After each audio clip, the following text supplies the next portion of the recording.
is Dewald Koetser. Welkom by Mission Convention 2020, aangebied deur Abundant Life en Adventist Frontier Missions. Ons verwelkom kykers van Suid-Afrika en reg oor die wêreld en hoop dat julle vandag se program sal geniet. Ons titel vir vandag se program is Missions in Times Like These. Geniet dit.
Facing a task unfinished that drives us to our knees, a need that undiminished rebukes our slothful ease. We who rejoice to know Thee, renew before Thy throne the solemn pledge we owe Thee to go and make Thee known.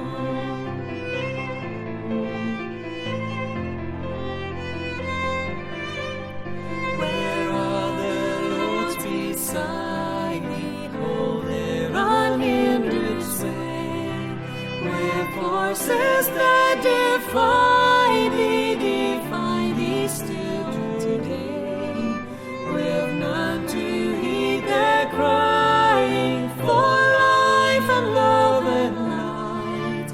Unnumbered souls are dying and pass into the night. We go to all the world with kingdom hope unfurled. No other name has power to save but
to all the world with kingdom hope unfurled.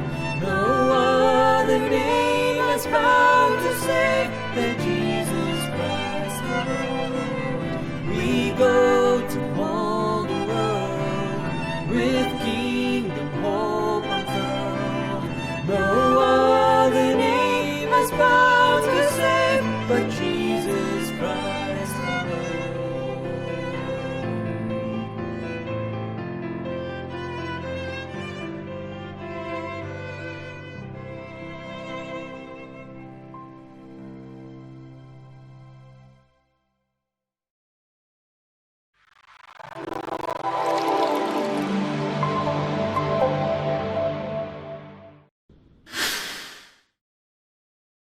Hi, Letitia. Hello, how are you doing? I'm well, thank you. How are you? I'm doing excellent. Good. I'm glad to hear that. And so tell us now, I met you when you were in Abundant Life, and Yes. I came to do a training for missions. And if I understand the story right, when you first heard about going as a missionary, you weren't really interested at all, or spending a year of your life overseas. So tell us how you got from there to actually now going overseas, because I think it's quite an interesting story.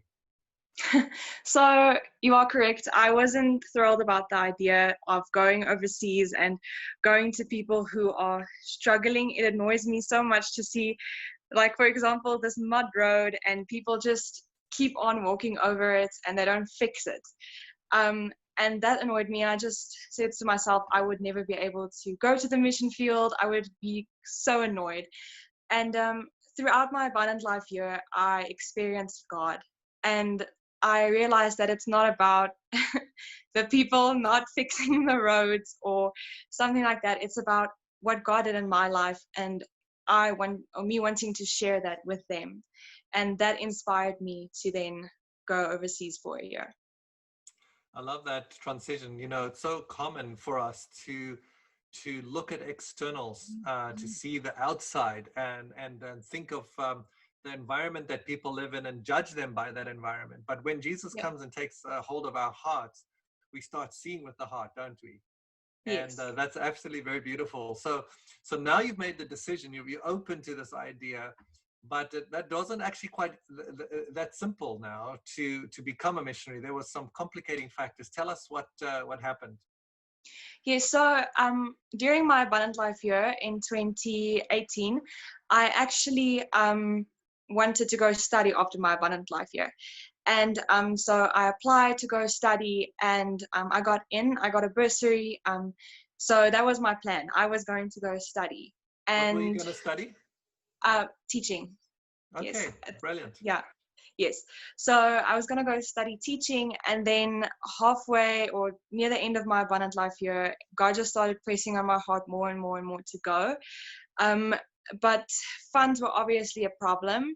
And when I decided to join AFM, I needed to raise funds. So then I started my fundraising, and it went pretty slow, to be honest. And I got enough funds to start my TEFL. And for those who know Youth Fest, during Youth Fest, I was doing my TEFL course, which is an English course that kind of prepares you to teach English as a foreign language, but not really. So I started doing that, and then Abundant Life finished, and I still didn't have all my funds. And I was still going to university. I never canceled that too. So then let's just tell people how much is this that you have to raise, because it's a lot, especially in South Africa. Yes, it's 150,000 rand that I had to raise, which it's that coming in slowly. That can be quite nerve-wracking. Like, is it actually possible? Yes, so I was terrified. And then this church contacted me, and they said, you know what, we are looking for a missionary to adopt it and give them the funds they need. And yeah, then they just kind of went silent, and it didn't come back to me. And one night I was laying in my bed, and I was wondering, you know, am I really trusting God if I have this plan B of going to university? Because I'm raising funds, but I'm also going to university. So what am I doing? And then the next morning I woke up and I cancelled my my bursary. I cancelled the university application. Sure. I told them I want to study in 2020, to which they replied, I can't. I have to completely cancel it and then reapply. So I did it, and then right after I did that, the church let me know that they accepted me as the missionary, and Heino also sent me an email telling me that I have all my funds. So that was a crazy day. So really, that illustrates the fact that if we're kind of straddling the fence and holding onto our options, it doesn't allow God to honor our faith and to provide. We just have a few minutes left, and I would love to end with, there was some very powerful miracles that you experienced. Maybe share briefly one of those. And then the last question I'm fascinated with is, how has your life changed now that you've spent a year overseas and you're now back in South Africa, back in school, pursuing education, I'm assuming. How has that experience enriched and changed your life? So okay, so I'll share those two very briefly. Yeah, so I'll start with the miracle. It's hard to share them briefly, but I'll try my best. So one thing that always stands out to me, the biggest miracle that, well, not the biggest, but one that always stands out to me is while I was teaching, how God helped me in the classroom. English is my second language. I have matric English. And then I did my TEFL, but that really didn't prepare me for teaching it as an actual language. And so there were times in the classroom where a student would ask me a question and I wouldn't know, but I would just tell the student, you know what, listen up, I'm going to explain this, you better listen. And I would open the cap of my pen and turn around and face the whiteboard, and I would just pray, God, English, you know English. And he would just like put this idea in my mind, and I would just start writing, and I wouldn't know if it's correct or not, but when the class leaves or when they're busy with homework, I would actually go back and check the answers that I wrote on the board, and it would be 100% correct. And I know that is not of myself. I'm not that good in English, and it would just come. So that is crazy how God helped me there. That's amazing. Yes, it was great. And then how God changed my life, or how my life changed since coming back from the field. I learned to see university and Pretoria and South Africa as a mission field. And me having gone to a closed country, not being able to share, like talk about Jesus openly, made me realize that you don't have to walk around to your friends and ask them, hey, do you know Jesus? You can show them Jesus, and you can, by your deeds, like tell them the gospel. So yeah, that's how it changed. Thank you for that. You know, one of the things that has struck me as I've worked in missions is that going overseas is actually not going to be a missionary, it's going to be made a missionary. Because it changes our mindset, and it actually helps us to see that wherever we are, we have opportunities to connect with people. Absolutely. There's a lot more to your story. We don't have time to cover it all, but I'm going to just summarize two things. One is that it wasn't always easy. Both out there and coming back, you faced some tremendous struggles. You realized that there's a great controversy. Some things were very painful that you had to go through. And you also experienced some demonic harassment that the closed country that you worked in, you weren't allowed to share the gospel openly. And I've actually supervised people there, and there is really profound demonic involvement, and I think you experienced some of that there. And I just want to tell you mention that part of your story. I know we don't have time to go into it all the way, but just to mention that part of your story, because you actually experienced God's power bringing deliverance to you from demonic harassment in that project. And God opening doors, so that was one part, and then God opening doors for spiritual conversations that you couldn't start. And I think those are two powerful parts of your story. So thank you so much for taking time to share the story of how God changed you into a missionary. And I hope that one day you'll consider working overseas for maybe 5 to 10 years as a powerful teacher. We'll see. where Before you God go, takes me. if other young people are struggling to think about that, should they go or not, will God provide the money for them to go with a short-term missionary with AFM? What would you say to them? Just go. Don't think about it too much. Just ask God to lead you and let Him do all the hard thinking, and just let Him lead you and just go and just do it. Thank you, Letitia. I've been really blessed by your story today and the conversation that we had there in Johannesburg when we had a chance to debrief just a little bit. And I just want to say I have a lot of respect for you and God's work in your life. And I'm just excited to see how God is going to take your life and do beautiful things through you. Thank you so much, Uncle Lars. You're welcome. Okay. Okay. Goodbye. Bye.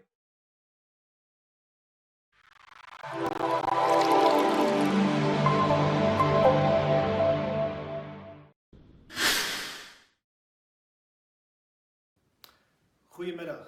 Namens Abundant Life Adventist Frontier Missions wil ons graag vir leraar Corrie Venter baie dankie sê dat hy ingewillig het om die diens waar te neem vir ons vanmiddag. Leraar Corrie Venter is van die Noordelike Konferensie, direkteur van die persoonlike bedieninge. Mag die Here ons ryklik seën deur hierdie boodskap. Amen.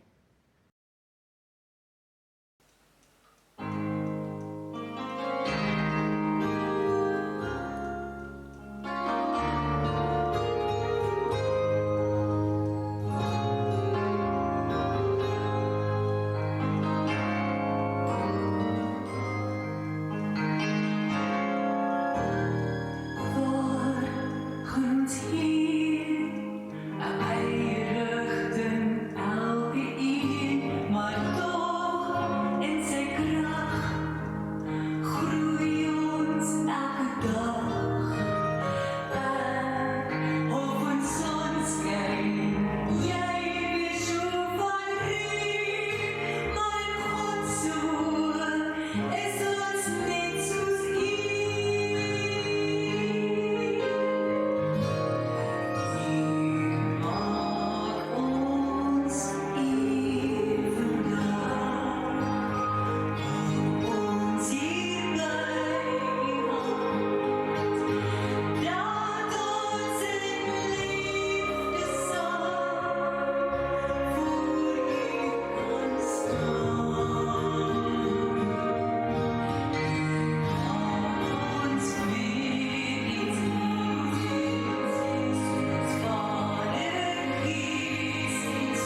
Goeiemôre geliefdes. Baie welkom by die Sabbath-sluitingsprogram vanaand. En wat 'n groot voorreg is dit nie om deel te kan wees van hierdie Mission Convention nie. Sending gerig. Die belangrike boodskap wat ek en jy het om aan 'n stikkende wêreld uit te dra. Wat 'n groot voorreg het ek en jy in werklikheid nie. Maar ons het nodig om deur die Heilige Gees gevul te word voordat ons hierdie werk kan uitvoer. En daarom nooi ek julle. Kom ons open eers met gebed. Hemelse Vader, so baie dankie dat ons die voorreg het om met gebed u troon te kan nader. En weer eens vanaand pleit ons dat die Heilige Gees ons harte sal vul, dat ons harte en lewens radikaal vir die Heilige Gees gaan oopmaak, dat daar 'n groot hervorming en herlewing in ons eie lewens kan plaasvind. Ons kan nie sonder u gaan nie, die Hemelse Vader, en daarom vra ons dat u Gees nou hier sal oorneem. Ons vra dit in Jesus se naam. Amen. Blaai saam met my na die boek van Handelinge. Handelinge hoofstuk 1, en ek lees uit die ou vertaling uit.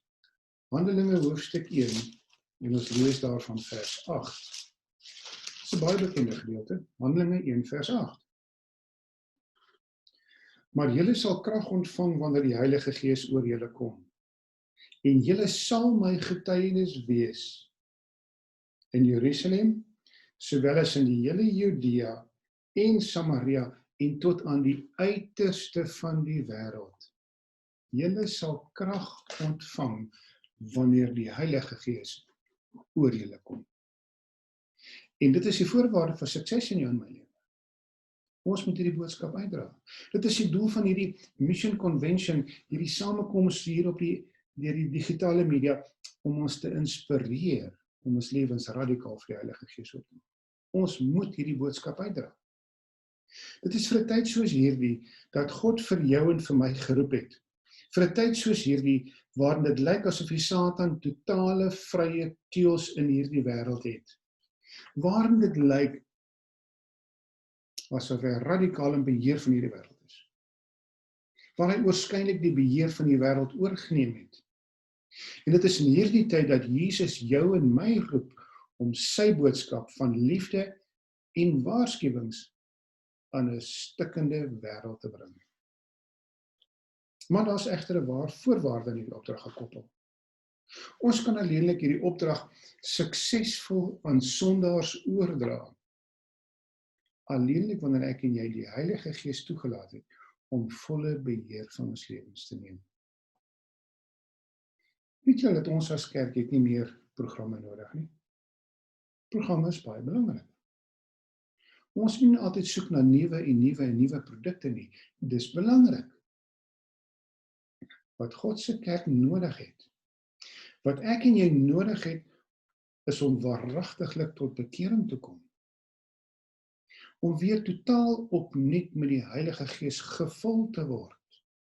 Ek en jy, elkeen van God se kinders nou op hierdie wêreld, het nodig om op die plek te kom waar God se Gees volle beheer van ons lewens gaan neem. Want jy sien, my liewe broeder en my suster, daar is net twee magte in hierdie wêreld. Of ek en jy word beheer deur die mag van die bose, of ek en jy word beheer deur die Heilige Gees, die mag van God. Daar is net twee. Wanneer die mag van Satan in beheer is, wag die ewige dood vir ons. Wanneer ek die Heilige Gees toelaat in ons lewens, wag die ewige lewe vir een van my. Maar wanneer ons die Heilige Gees gaan toelaat, gebeur daar dinge. Ek en jy is God se hande. Ek en jy is God se voete. Ek en jy is God se boodskappers, om hierdie boodskap van verlossing in 'n sterwende wêreld te bring. Kyk wat sê 1 Petrus 2 vers 9 vir jou en vir my. 1 Petrus hoofstuk 2, en ons lees daar van vers 9. En dit praat met jou en my persoonlik, met elkeen van ons. Luister baie mooi. Maar julle, ek wil sê, jy is 'n uitverkore kind van God. Julle is 'n uitverkore geslag. Jy is 'n kind van God, uitgekies.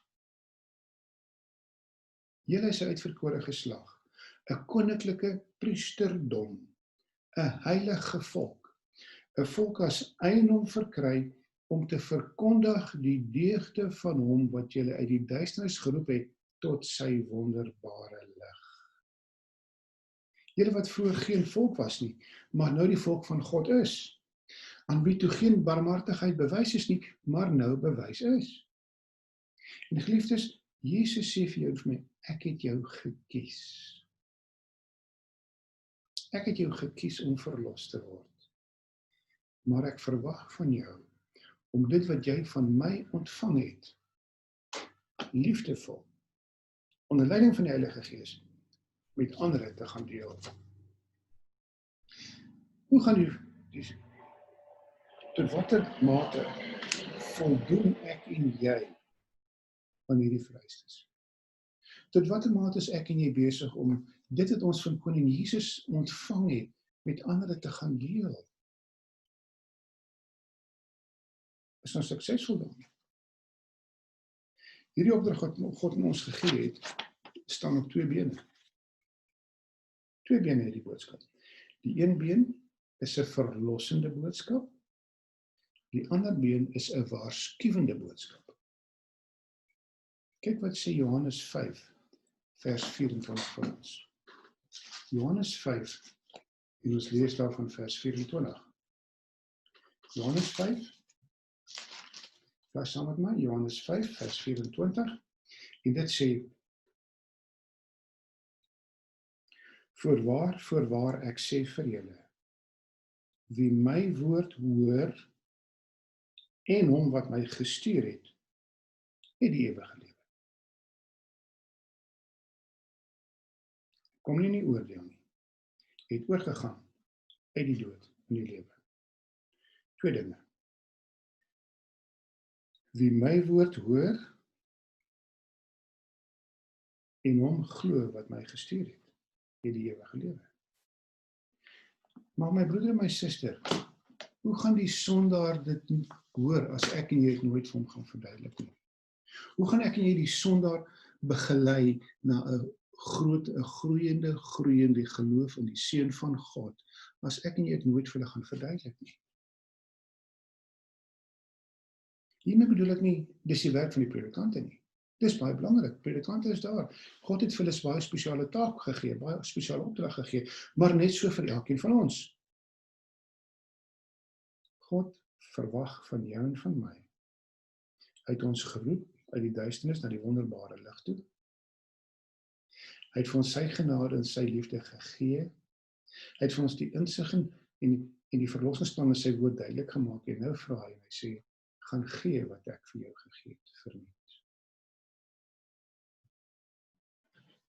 As ek en jy vir die predikant gaan wag, om die evangelisasieprogram van die kerk te stoot, en by ons te smeek, en ons te dring, om deel te word van die evangelisasieproses, as jy vir die predikant gaan wag, om jou te motiveer om dit te doen, my broeder en my suster, is ek en jy ongehoorsaam aan God se opdrag.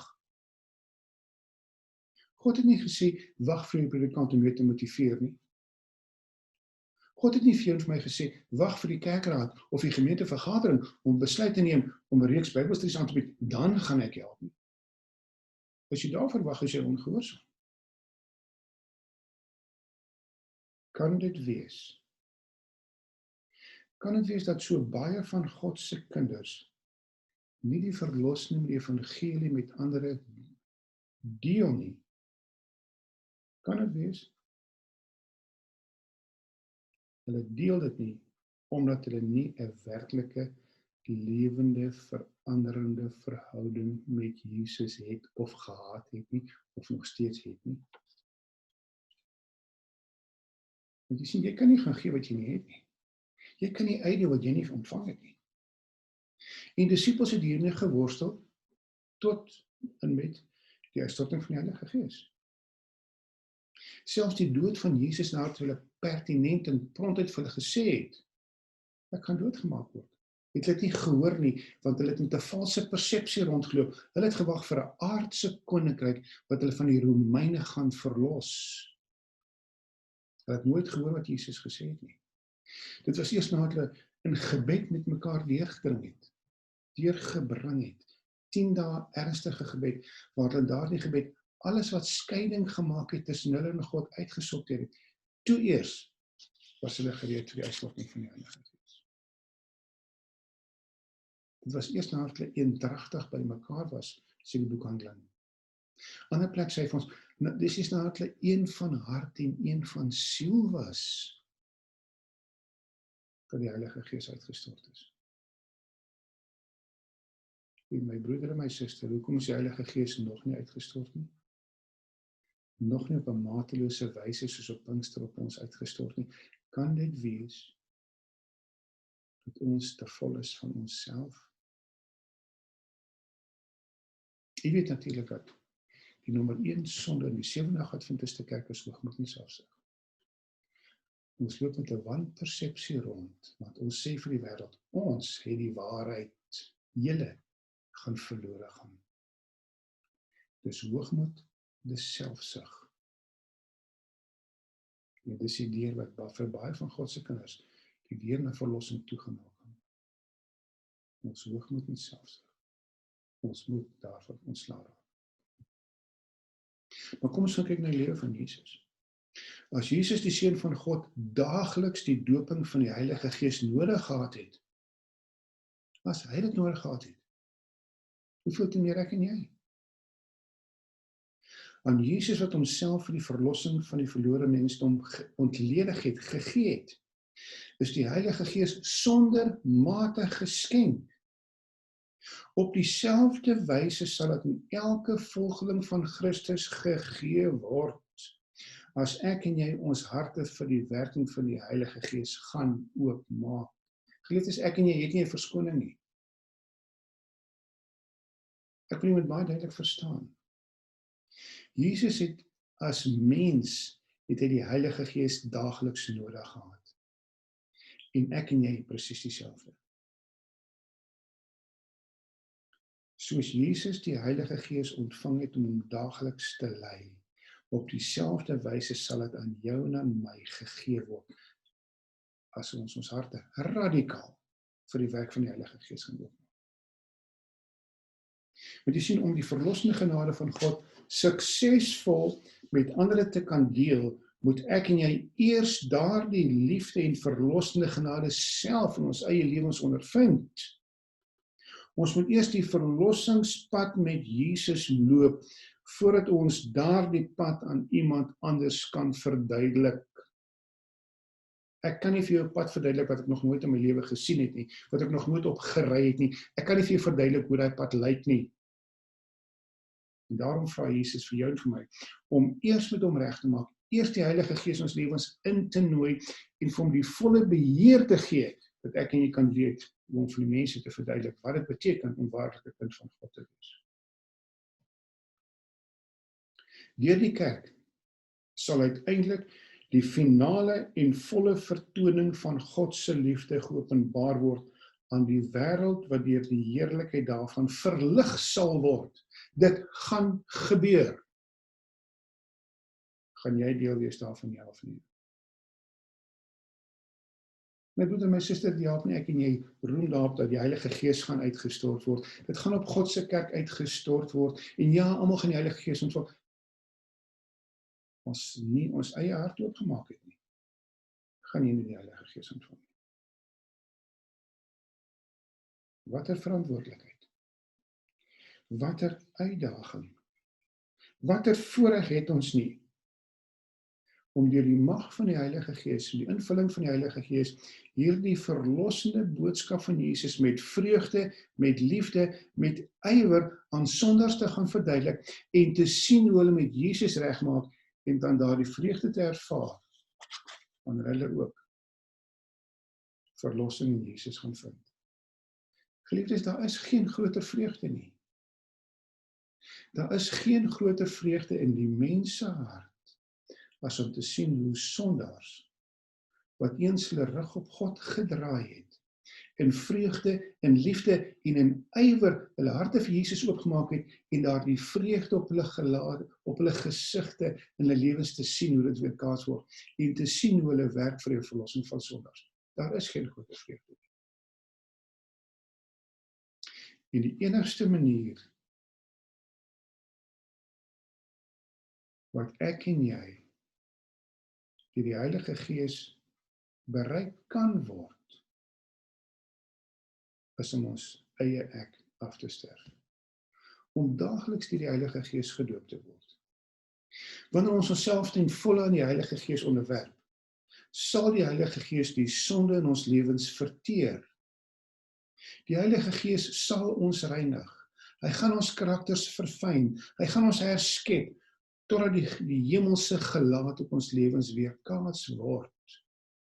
En dan die Heilige Gees skep dan 'n nuwe wese na die beeld van God.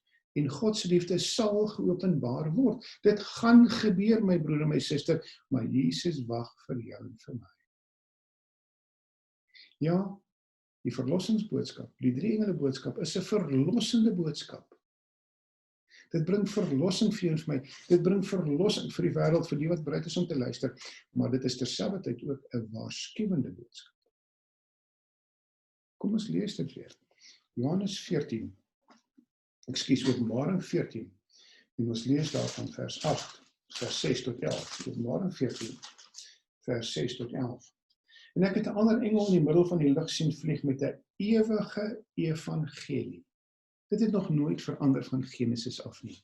Presies dieselfde, 'n God van genade wat gekom het en gesterf het en wat ons wil verlos van die mag van die bose. Hier kom hierdie engel met 'n ewige evangelie om te verkondig aan die bewoners van die aarde, aan alle nasies en stamme en tale en volke. Hy het met 'n groot stem gesê: "Vrees God, gee hom die heerlikheid, want die uur van sy oordeel het gekom. En aanbid hom wat die hemel en die aarde en die see en die waterfonteine gemaak het." Hier is 'n uitnodiging. Ja, dis 'n waarskuwende boodskap. Dis 'n uitnodiging van die eerste engel en sê: "Kom ons gaan terug na die aanbidding van die ware God. Hy wat die hemel en die aarde gemaak het. Kom ons aanbid hom. Hy is die enigste een wat aanbiddingswaardig is." Maar dis 'n gevaarvolle boodskap. 'n Waarskuwende boodskap. Want ingesluit in hierdie boodskap lê gehoorsaamheid aan die stem van God. Gehoorsaamheid aan God se 10 gebooie. 'n Terugroep na die herdenking van God as die skepper. En die bewys daarvan is Sabbath. Ons gaan die Sabbath hou om gered te word nie.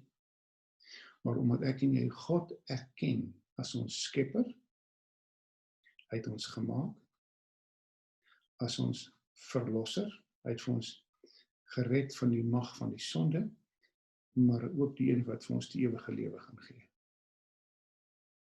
Dit is die teken van God as die skepper. Vers 8.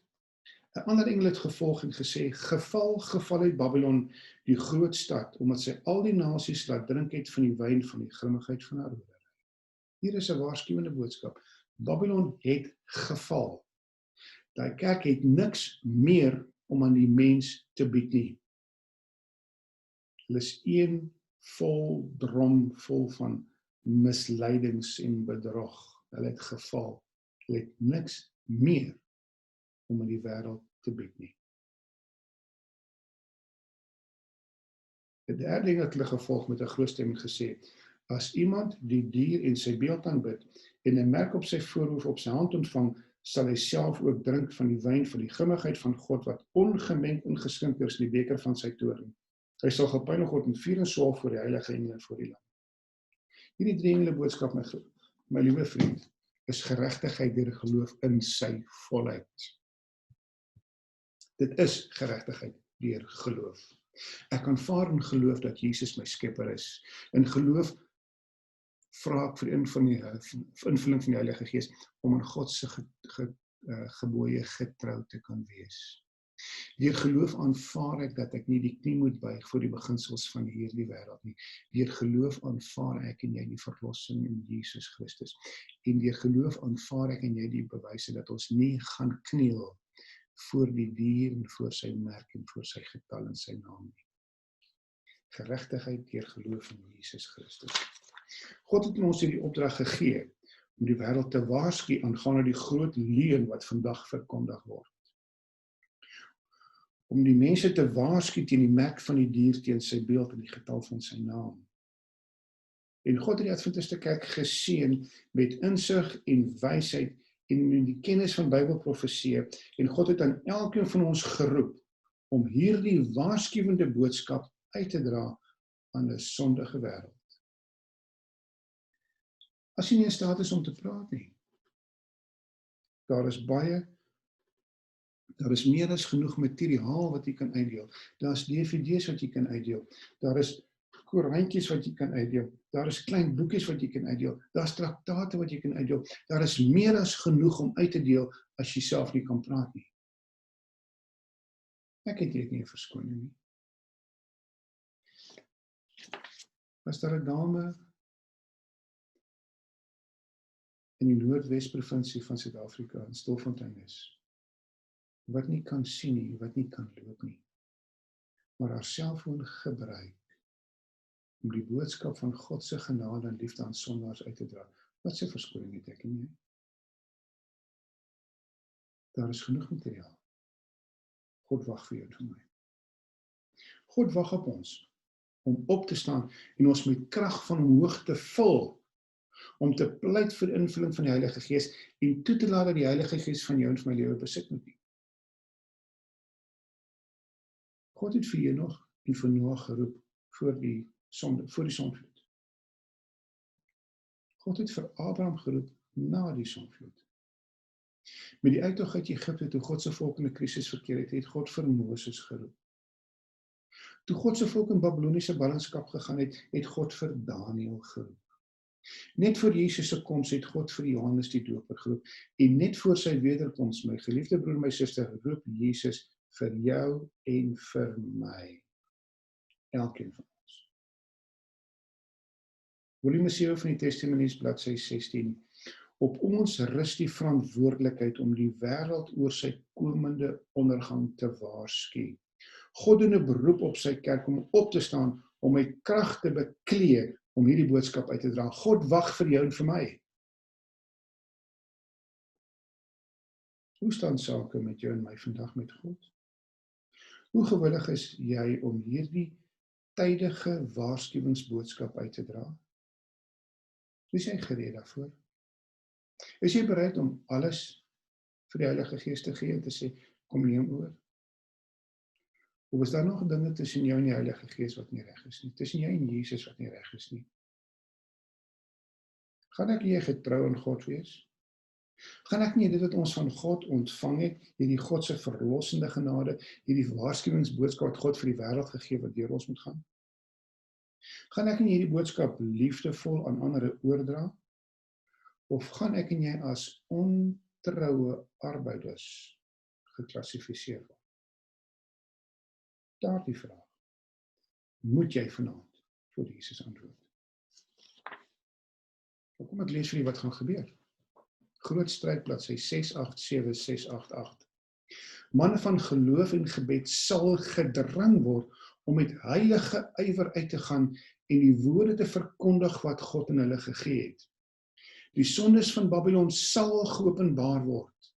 Die vreeslike gevolge wat daar sal wees wanneer die gebruike van die kerk deur burgerlike gesag verpligtend gemaak word. Die inbreuk van spiritisme, die ongemerkte maar vinnige vooruitgang van die pauslike mag, alles sal aan die kaak gestel word. Duisende en duisende wat nog nooit woorde soos hierdie gehoor het nie, gaan luister. Geliefdes, dis 'n profetiese skets wat vir ons hier gegee word. Daar gaan 'n herlewing kom. Hierdie boodskap sal met groot mag en ywer uitgegaan word. Dit gaan gebeur. Volume 5 van die Testimonies, bladsy 754. Luister baie mooi nou. Die snelheid van weerlig stel die spoed voor waarmee hierdie werk uiteindelik tot voltooiing sal vorder. Het jy al gekyk na weerligstraal? Hy verskyn vir 'n paar oomblikke in helderheid en nog nêrens in die wêreld se geskiedenis kon eers een weerligstraal se krag opgevang word en gestoor word nie. Dit is menslik nie moontlik nie, daardie krag is te groot. En soos daardie weerligstraal plaasvind, die snelheid van weerlig stel die spoed voor waarmee hierdie werk uiteindelik tot voltooiing sal vorder. Geliefdes, hierdie is 'n wonderlike boodskap vir God, vir jou en vir my. Hierdie werk sal met snelle vaart voortgemaak en klaargemaak word. Dit gaan gebeur. Gaan ek en jy deel wees daarvan, ja of nee? En my roepstem, my pleitstem vanaand vir jou. Kom, ons gaan as individue, kom ons maak ons harte radikaal vir die Heilige Gees oop. Kom ons pleit voor ons Hemelse Vader, dat ek en jy ernstig met God gaan pleit. Ernstig gaan bid dat die Heilige Gees kom oorneem, om dit wat nog skeiding maak tussen ons en Jesus, dat die Heilige Gees dit gaan verfyn, dit gaan wegvat, die sonde gaan vernietig, ons karakters gaan hervorm, herskryf en verfyn, sodat ek en jy oop kanale kan wees waardeur Jesus kan werk. Geliefdes, dit gaan gebeur. Maar ek wil jy moet deel wees daarvan. God roep vir jou en vir my, om hierdie finale boodskap, by die spoed van weerlig, aan hierdie sondige, verloregaande wêreld te bring. Is ek en jy vanaand gereed? Is ek en jy vanaand bereid om vir koning Jesus te sê, Here, ek wil deel wees van hierdie weermag. Ek wil deel wees van hierdie weermag, wat hierdie laaste, verlossende, maar ook 'n waarskuwende boodskap aan 'n sondige wêreld te bring. My broeder en my suster, Jesus wag vir jou en vir my. Hy is meer as gereed om sy gees op ons uit te stort, om hierdie laaste boodskap uit te dra. Is jy gereed om dit te ontvang? Is jy vanaand gereed om alles aan Jesus oor te gee? Jesus wag vir jou. Ek staan by die deur en ek klop. Maak daai deur vir koning Jesus oop asseblief. Hy wil die Heilige Gees in sy volheid vir jou en vir my gee, sodat ek en jy hierdie boodskap van God se genade en God se liefde met vreugde, met hoop, met blydskap in 'n wêreld kan uitdra. Is jy bereid vanaand om vir Jesus te sê, Here, kom neem oor? Vul my met u Gees. Kom ons buig ons hoofde. Hemelse Vader, dankie dat u ons geroep het. Dankie dat u ons geheilig het deur die woord. Dankie dat u ons wil vul met u Heilige Gees, om hierdie verlossende en waarskuwende boodskap aan sondaars uit te dra. En daarom kom ons na u toe, ons kom na die troon van genade toe vanaand. En Here, soos die son in die weste gesak het, pleit ons nou by u. Kom in ons harte. Stuur die Heilige Gees in ons lewens, Hemelse Vader, om in ons lewens te werk soos nog nooit van tevore nie. Hoor ons gebed asseblief. Ons vra dit in die kosbare naam van Jesus, ons Verlosser. Amen. Dankie my broeder en my suster, dat u hierdie besluit vir Jesus gaan neem en die Heilige Gees gaan toelaat om radikaal van jou lewe besit te neem, sodat ek en jy oop kanale kan wees waardeur Jesus kan werk. Nie net vir vanaand nie, nie net vir môre nie, maar totdat Jesus kom. Mag God se Gees met u wees en met u bly. Ek groet u totdat Jesus kom. Amen.